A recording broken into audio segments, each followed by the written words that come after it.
Hey everybody, welcome to what I hope might be an ongoing series. Now that I'm starting to get this video thing figured out, I thought, I get a lot of questions and I end up talking to a lot of people about recording and getting started and things. So, hey, what the fuck? Why not put a video up and just talk through some of the things that I'm doing? So, to that end, one of the things I wanted to talk about was, depending on when you're watching this, you are in sort of a quarantine right now. And interestingly enough, one of the things I've seems to have cropped up, I attribute to this, is friends who, are either musicians with bands in, the days of yore, or just are looking to do more at home. Have started to ask me questions about home recording. What do I need to get into?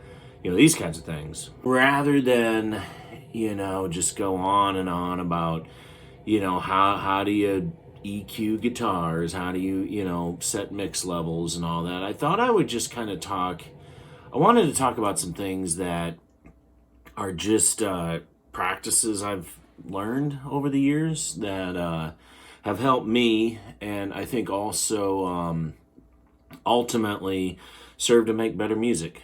When you are recording at home, and I'm going to go ahead and assume, by the way, that this is like a solo project endeavor you're looking to do. When you're working by yourself, it is very easy to get consumed in the minutia. And what I mean by that is if you are, let's just say you're, have an electronic project with, some drums, vocals, and synths, working on all those little pieces, doing the, putting the structure, the songs together.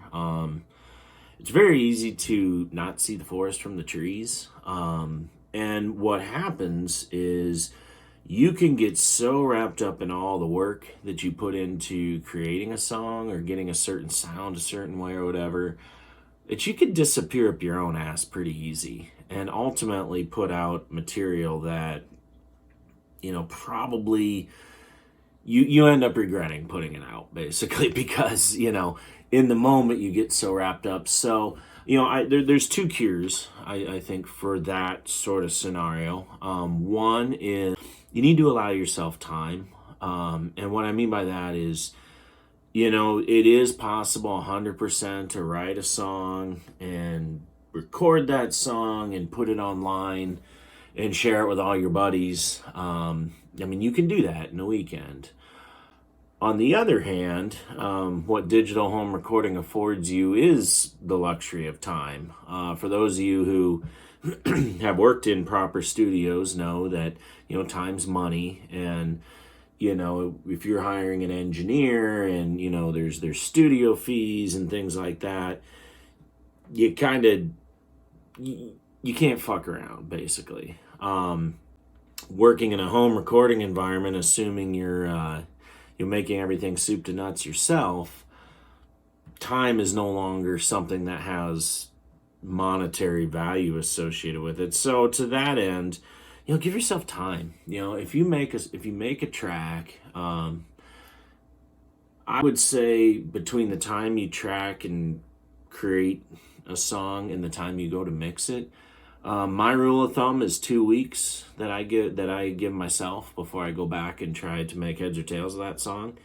I think that's what works for me. I know some people that I talk to will let something sit on the shelf for a month before they come back to it. And the reason for that is because, you can kind of eliminate those biases you build up, in your head in the moment. So, really kind of top to bottom, this Derision Cold album that is coming out this Friday, those tracks really got life about last year at this time. And I work on them between other projects, fits and starts. Some of them I will not listen to for a month and then come back and realize, holy shit, these guitar parts are not working with these drums or whatever. There's no fucking rush, man.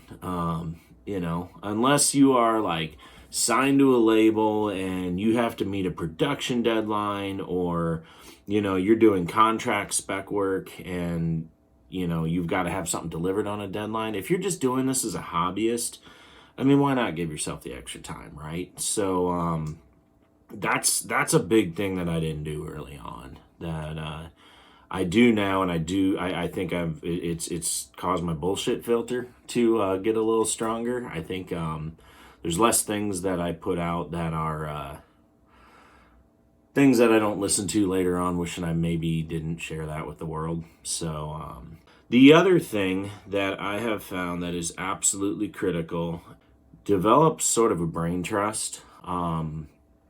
As a soul, if you're making music in your home and you intend to release that music, like assuming you are going to eventually share this with the world, if you can find people with ears or music tastes, or even better yet, have a working knowledge of how to get around a mixer or how to listen to sounds, find people like that you can bounce your music off of before you put it in the world. When I started doing this, I realized there was a ton of things I was doing to mixes that just because I was here, there's certain parts I was kind of zeroing in on, but I didn't have that unbiased, forest from the trees perception of the music that somebody who, is coming in fresh would have. Now I've got a group of about, usually about 3 people that anything that leaves this room before it goes anywhere, I have them listen to it. And so usually that takes place after I feel like I'm getting a mix about to where I feel like I've done about all I'm going to be able to do to it, from a, just sprucing it up or whatever. And the people I send that to, I have asked them to be brutally honest. If there's parts that suck, or if they're just hearing a vocal that, man, that just sounds flat, or is there guitars that sound like they're sailing out of tune, just little things like that. But then also if things sound too loud or too muffled, I ask for them to be brutally honest. And there have been times where I get kind of told, hey, by more than one person, hey, dude, this thing sucks. And this song just is, of everything you've given me, this is not one that stands in the league of the other ones. And almost every time there's at least one track that, I needed to get that validation on. So there's a lot of different ways to do this. I personally use Lander is my go-to tool to share music internally like that.